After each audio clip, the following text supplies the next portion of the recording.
everyone. I'm Dr. Scott Phillips. I appreciate Hydrich having me on today and everyone who watches and listens to this exciting episode. I come from a background that's, in my eyes, pretty humble. I started out as a college athlete at the University of South Alabama, where I studied health sciences. I then moved on and joined the military a few years after working in industry and healthcare. And I served for the better part of almost 15 years, where I was a hospital corpsman and worked as a medical planner. While I was serving, I earned my master's here at the University of New Orleans in healthcare management, and then unfortunately lost my career to a disease-ending medical retirement. So I moved on to Miami, where I started a fellowship with the Veterans Affairs and Healthcare Administration.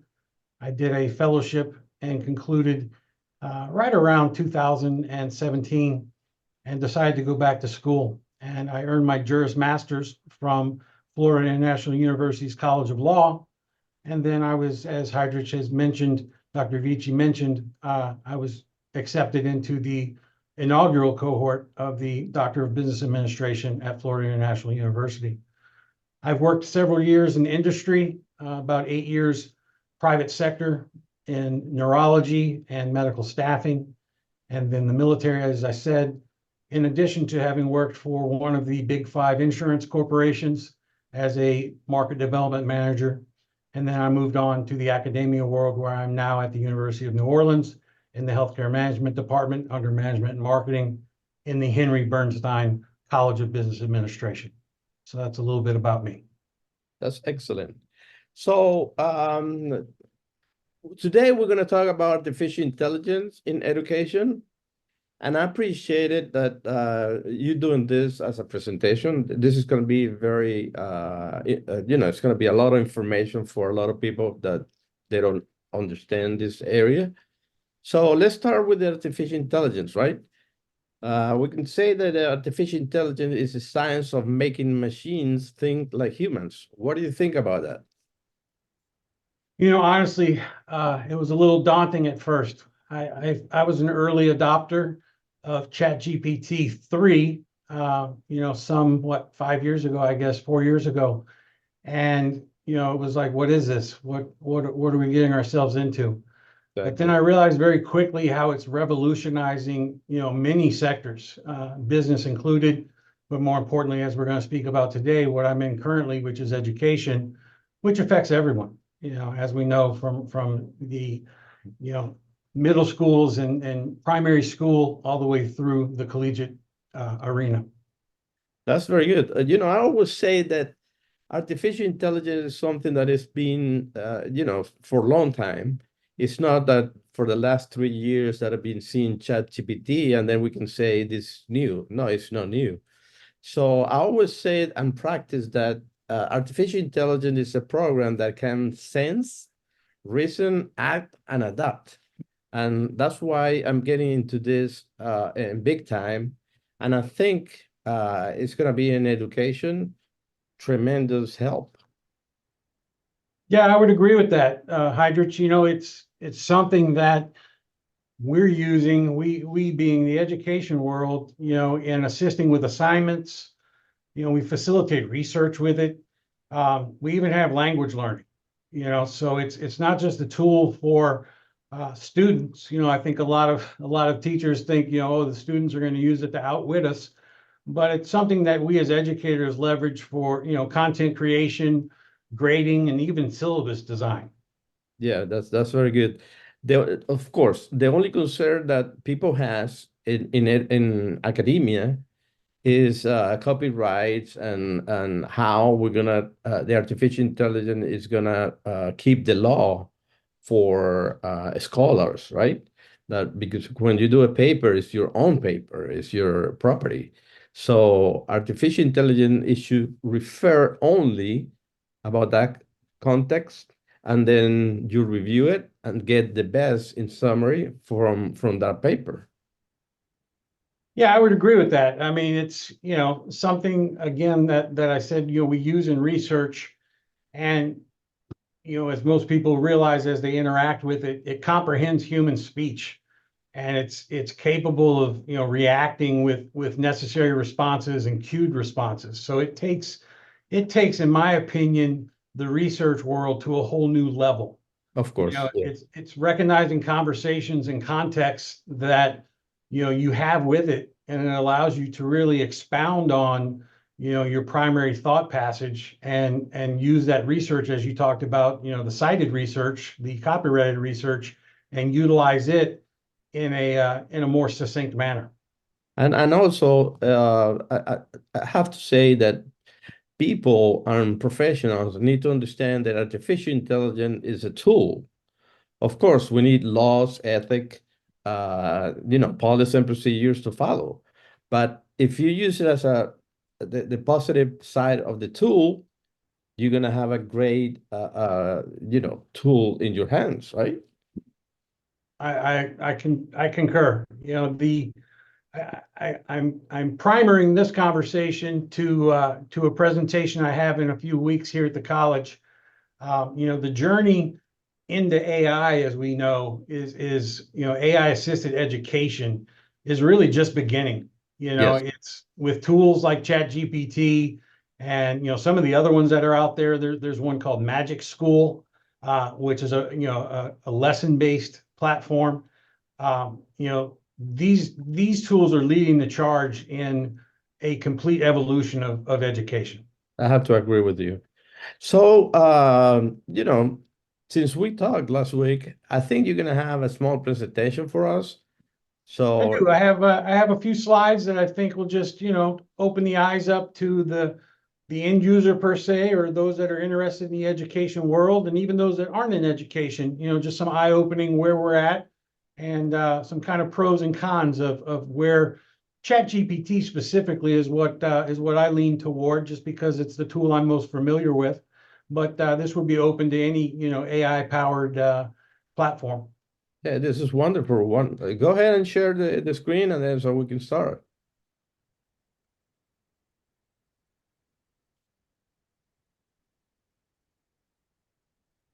All right. Can you confirm you can see that?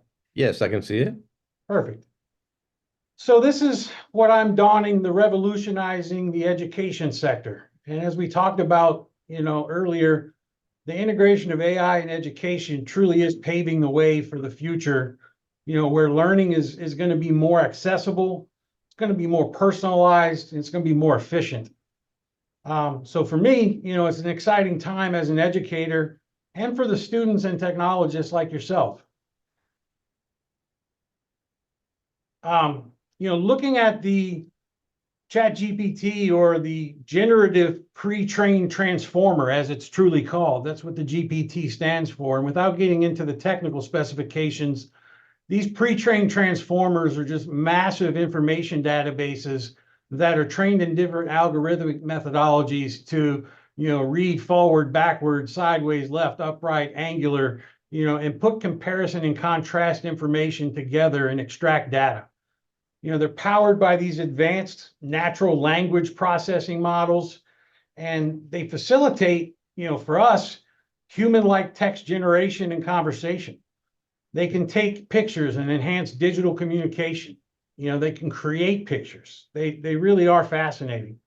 If you look at the slide deck there, some of what it does from the key capabilities of ChatGPT is, it comprehends human speech and reacts with necessary responses.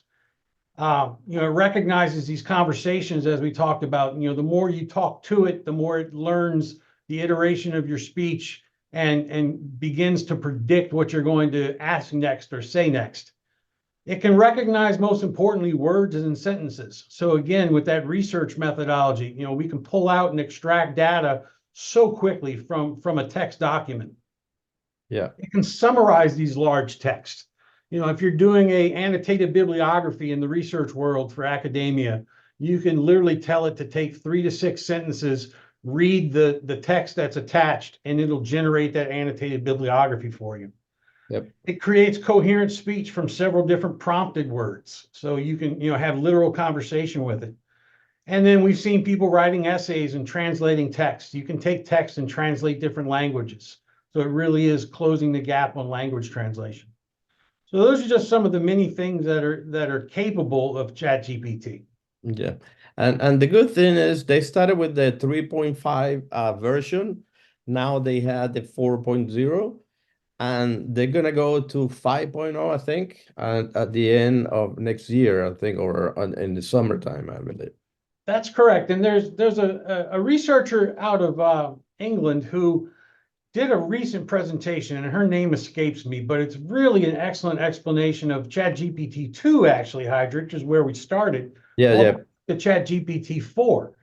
And we see just such a remarkable, evolution in the capability. And if you look there on the slides, 1.5 billion parameters is where we started. And then ChatGPT 3 jumped to 175 billion. Yeah, imagine. Talk about introducing a more refined and complex functionality. 3.5, which is where most modern users got on board, you started to see it advertised and there was a little bit more accessibility to it. It operated on advanced versions. And then GPT-4, it's just a game changer. I mean, I subscribe to it myself. It's a moderate, I think $20 a month, something along those lines. And it's not just about responding to the queries. It understands context, as I've said. It generates human-like text, and it even analyzes images. So you can put just about anything in front of it, and it's able to withdraw some sort of information to you. Yes. For me, one of the most exciting applications is the adaptive learning platforms. And Magic School is one that I talked about that I'm a big fan of. It's for both students and educators. But they adjust the different difficulty levels of material-based learning. And for students that have difficulties in understanding, you can adjust the acceleration of what it is you're teaching. So if they're not very good at math, then you can water that down for them and give them a more pragmatic approach to it. Whereas if it might offer additional tutorials for students who struggle in math. It's just truly a game changer. Yes, it is.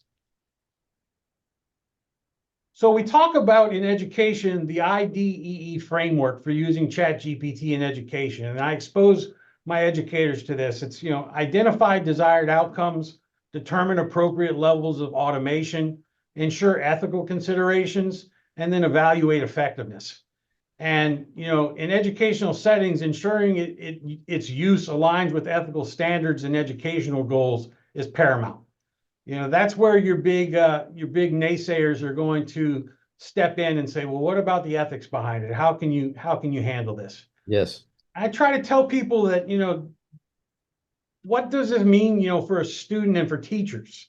It's unprecedented support, first and foremost, but from an aiding with assignments to facilitating language and learning, it's not without limitation. So it's really important that we empower the educators to simplify the content creation and grading, and then challenge what lies in maintaining a balance through the ensured technology and the replication of that human touch in education. Yes. So focusing on the ethics and focusing on not eliminating, but enhancing that human touch. And not only that, I mean, I think when you have this type of tools, it's gonna help, right? I mean, everything you do is gonna enhance the knowledge that you're doing. Plus, the review is amazing. Yeah, and it's not without its limitations, including concerns over creativity and over reliance. We worry, does the student become too over reliant? Do they lose that creative thinking capacity? If I turn behind me on my bookshelf, I've got a creative reading, writing, and thinking book that's obsolete now. Because this thing can really talk to you and help you generate ideas with just simple prompts. And not only that, I mean, it's very interesting talking about ChatGPT, because you need to understand the let's put it this way: the knowledge that you have to have it in the prompt that you're asking. That's If you correct. have the wrong sentence or the wrong prompt, you're gonna get garbage, right? It's like Garbage in, garbage out. That's right. exactly, garbage in, garbage out. So what it is this is another opportunity for another position, and prompt engineering. Prompt engineering, has taken effect in so many different arenas, from medicine to education to, your world and technology. It's something that really is an art. I've noticed yourself and me work diligently on LinkedIn to, follow those prompt engineers that are out there. There's several Yeah. different books that are being created. I wouldn't be surprised to hear you say that you're writing one on your own. There's books that are out there, but I've got two that are right here on my desk in my tablet that are specifically for education. How to prompt for syllabi and how to prompt for classroom creation and And, all and, kinds of and things. and that's excellent because you want to get the most of the tool. I mean, the most knowledge, the most output, and the right output, right? Right. The specificity for the arena that you're working in. So, I tell people that AI, it's not just a futuristic concept. I was educating my mother and sister about this over the Easter weekend, but telling them it's a present reality. It's here and it's not going anywhere. It's only going to become more revolutionary. And It is like if we go back to the late 80s or early 90s, right? When the PC came, everybody's like, what? I'm not going to use it. Now, your phone is a PC. I mean, that's it. That's it. So, in education, from the personalized learning to the administrative automation, AI is setting a new standard. It really is a standard for educational excellence. And I encourage people, of all levels of education to engage it and learn it as quickly as possible. Looking at this slide here, the OpenAI chat education sector, the journey is it's going to be for a while. Chat GPT in education is just beginning. yes. And with the ability to personalize learning and make education more accessible, the possibilities are just endless. They really are. And I think you're going to watch high school students learning to write on levels that are, equivalent to a doctoral scholar, because they're going to learn the prompts and they're going to be able to extract the information and theorize and hypothesize. And then the testing of the data and testing of the hypotheses is going to be automated. Yeah. So we're going to have a complete, shift in paradigm as far as the education world comes. Yes. So moving on, the key benefits: really speed, personalized learning, accessible learning, and language learning. If I had to pick them out, they're there. They enhance the educational efficiency, and they personalize the learning. You can make it for one student more complicated and for the other more simple. It makes learning more accessible. How can we find information at the click of a button? Well, we had the internet, but you still had limited searches, right? You had to know Boolean or something along those lines. Now you can speak to it in your normal language and it's going to adapt and overcome. And then it supports language acquisition. The ability to take something like DeepL, which is a new app that's out that converts documents to some 32 different languages. I'm going to be teaching in China this May, and I'm taking my lesson plans right now, my slide decks, and converting them at a click of a button. Literally uploading them and hitting convert to Chinese, and in Mandarin it comes out. It's fascinating. Yep.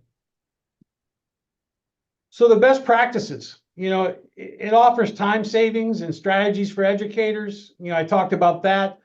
It aids in lesson planning and material creation, and then instructional design.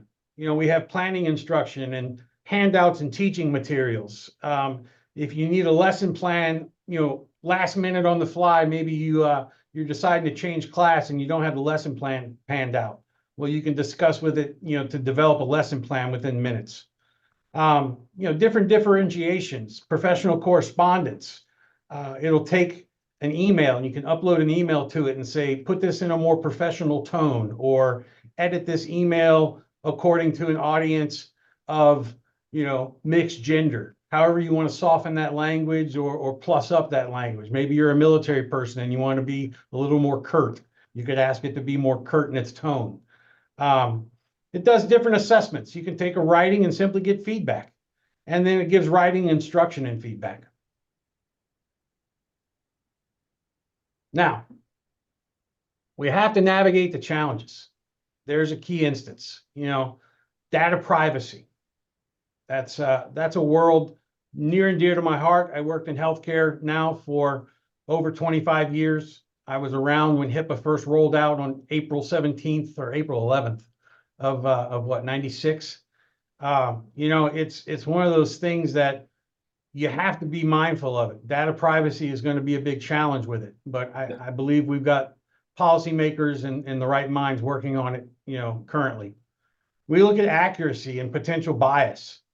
Early on, the iterations on GPT-3 were giving a lot of false feedback. The algorithms weren't as learned as they could be. They were, up to, I think, 2021 on the documentation that they were researching. So that's since grown and polished itself, if you will.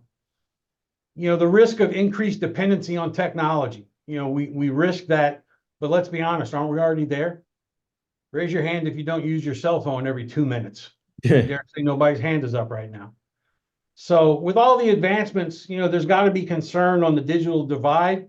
And, in a city like New Orleans, where I am now, in comparison to a city like Miami, where I was, definitely some disparity there as far as technology and advancements. So bridging the digital divide requires investment in infrastructure, and cities and states are going to have to learn how to do that. I tell people, and Hydra, you can validate this, I only assume it, but most computers now are launching with 32 gigabytes or more of RAM.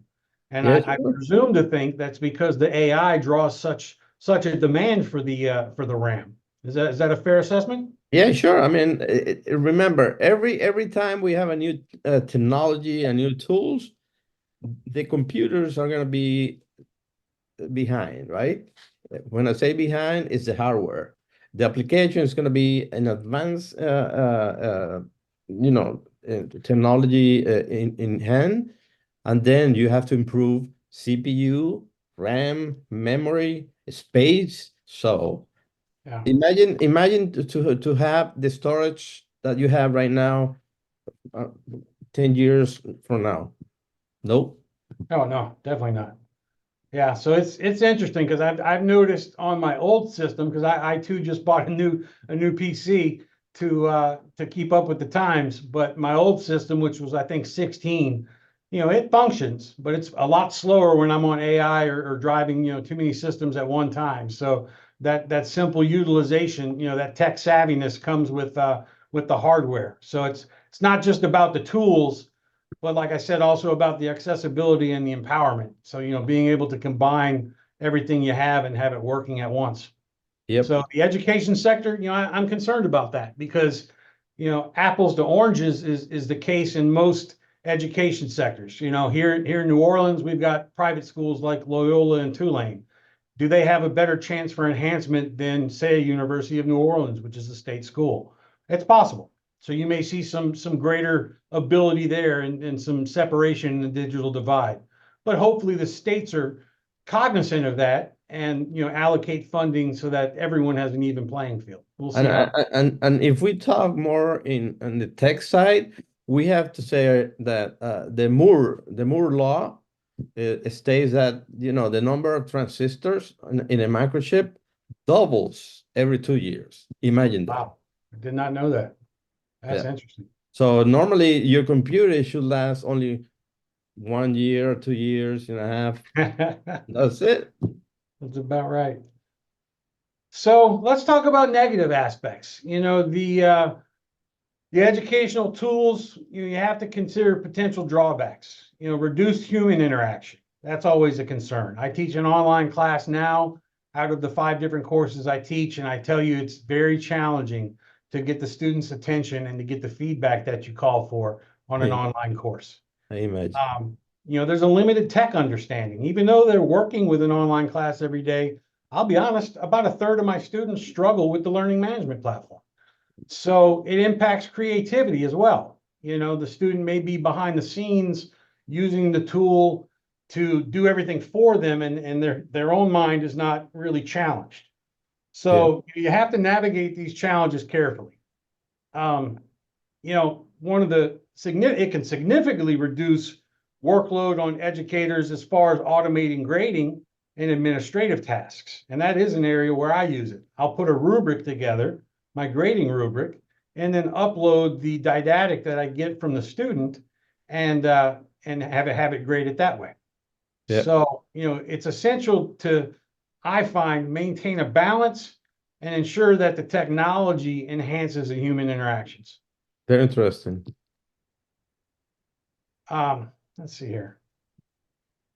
So we talked a little bit about key ethical concerns, and as we integrate GPT into education, those ethical concerns arise, of course. And there's a need for vigilance in everything we do. I talked about HIPAA and the ways that we use it in healthcare, but HIPAA is not just healthcare. HIPAA is PII, PHI, personal financial information. The key is just ethical application, and it requires a framework that respects privacy, promotes equity, and fosters creativity. And that's really where I think you're going to see this being adopted. But some of the key ethical concerns, of course, are plagiarism and deceitful use. We talked about that, copywriting and taking information from published works and not giving proper citations. Interestingly enough, I don't know if you know this, Hydrich, but the APA actually has an official entry for citation of ChatGPT utilization. Very good. So if you withdraw information from it, it can be done. It can be cited appropriately. So a lot of people don't even recognize that there's a capability to do that, and that's been, I think, since March of last year. OpenAI introduced AI classifiers to tackle the problem of plagiarism. So there's going to come a time where everything you get as far as feedback is going to be tagged no differently than an electronic DOI would be on a document, that's already in existence on the net. We talk about bias in training data, lacking the understanding related to offensive or discriminatory language. It doesn't really recognize that. And we all have heard the horror story about the gentleman who, I can't recall if he did take or had an attempt on his life, but was trying to get feedback from the machine, and the machine gave him, less than insightful, information. Mhm. It required a revival of data to avoid perpetuating that type of bias, and that's since been undertaken. So, people are worried about replacing jobs and human interactions. It automates certain tasks. I can tell you, my colleague and I in the marketing department speak frequently on how the marketing world is just changing overnight, every night. And the finance world, the accounting world, they're all coming. I did my taxes this year on an AI-driven platform with a CPA on the background, and did my taxes in about 1/10 the time it normally takes me. Mhm. So very interesting use cases there. And then, of course, those privacy issues we talked about, so I won't belabor those points, but it tracks and profiles individuals by collecting information from the prompts associated with the gathered information. Very good. So the future, what are we looking forward to? Well, you might ask, what do you see as the next steps for AI and ChatGPT in education? And one area that's ripe for innovation is using AI for more immersive learning experiences. Yeah. Can you imagine using an augmented reality headset to explore historical events, or virtual reality for hands-on science experiments? Yeah, You've probably seen some of the technology there. the virtual reality is one of them. I mean, it's crazy the way, for example, if you want to go in vacation to Europe, you can have virtual reality to see where you're going, and then you don't have to be there. You have to get the virtual reality, and they give you a tour. So it's kind of it is funny, but it's not, right? I mean, when it said it's funny because you didn't have that before. Now No, it's in your hands, right? but I look at it as an advantage. Think Of about course, of course. think about the rural student in middle America, Ohio or Nebraska, and they don't get to access the rest of the world as easily as some of us in these metropolitan Yeah, cities. yeah, So yes, they invest in their local school system with an augmented reality headset or one of these virtual reality, channels that are out there now. And it literally simulates natural conversations in multiple languages and allows them to visit these different cities, these different countries, yes. autonomously. I think it's a So, game changer. so the game change is going to be international business. It's the way that, before is, you have to travel, you have to do this. Now, maybe with the virtual reality, you can talk to people, you can, express your design, and then everybody's going to be on the same network. That's right. Yeah, the potential for breaking down language barriers really is incredible. Really is. Yep. So my last slide here, for educators, to me, the call to action is to embrace these technologies, with an open mind and a willingness to learn. At the end of the day, it's about continuing to innovate while prioritizing ethical considerations and accessibility. And that really is it. I'll sum it up there and just say that it's going to be a collaborative effort, to shape the future of education. We're going to engage and transform. And I think you're going to see more industries coming together to work together, to include the technology, the education, and the business sectors especially. Well, That's it. That's what I got for you, Hudrich. excellent presentation, Dr. Phillips. I was looking for this, this presentation, and then we have it right now. So the only thing I would like to add to the whole thing is in ChatGPT now in 4.0, you can have plugins applications, right? That you can use with ChatGPT, and then you can enhance your learning. That's right. I use several of them, and it seems like there's a couple dozen new ones every week. I mean, it really is fascinating to me how quickly these technologies are, adapting to different industries, and when there's not one, someone creates it. And Dr. Vici and I are putting in a proposal to an organization that's going to potentially implement AI in the diabetology world. I'm a type 1 diabetic. And I find that there's not enough utilization of the technology that we have. We have some great tools, but they're used in retrospect and not in forward thinking mode. So this is an opportunity, I think, to bring two worlds together. Very nice. Well, it's been a pleasure, Dr. Phillips. I appreciate your time. I think it was very nice presented, and I think people are gonna like it. And thank you for your time, and let's keep going. Well, thank you. I look forward to talking about something else in the future with you. And I'll definitely look forward to working with you as we have been and continuing that relationship. So thank you so much for having me. Thank you, Dr. Phillips. Thank you for watching our podcast. Good night. Good night.